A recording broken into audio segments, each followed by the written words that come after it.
Hey guys, so today I want to do a quick speed test between the brand new Samsung Galaxy A8 2018 phone here, gray edition, and my Galaxy S7 here, okay, on the right side. So both are glass phones, okay, so let's start them up here.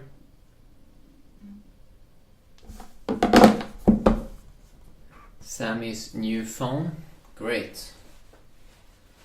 Great.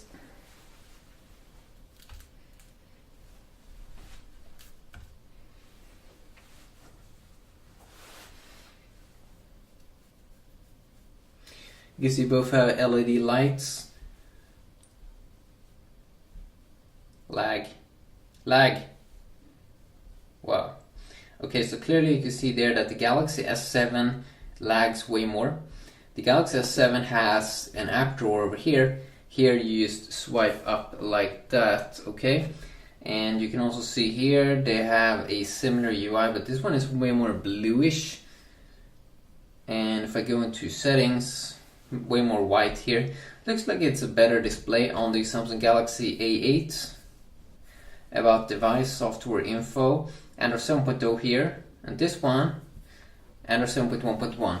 It's a little bit disappointing actually, because here's the thing, I mean, it is 2018 now. We have Android 8.0 Oreo. Samsung, you need to release that. If I go highest, it sort of feels like, yeah, I think that the display is a little bit sharper here on the Galaxy A8. The Galaxy A8 looks a little bit more like an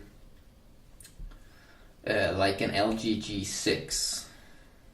You can see that most apps still have the same interface as we are used to.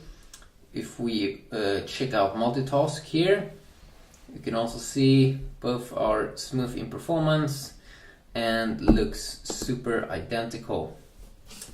And if I push the button over here, you can see a little bit of a slight difference there, but not like a massive difference. I mean, it still looks pretty much the same. Use a slight little tweak there. I mean, this one had a little bit worse color layout, but it's nice that both have a sort of this blurred out background. And I can hold in here to see over here. You can see that Samsung has changed here from briefing to Bixby Home. Bixby Home is their voice assistant, so they're going more into that field here in the future, so that's definitely cool. So yeah, quickly video speed testing.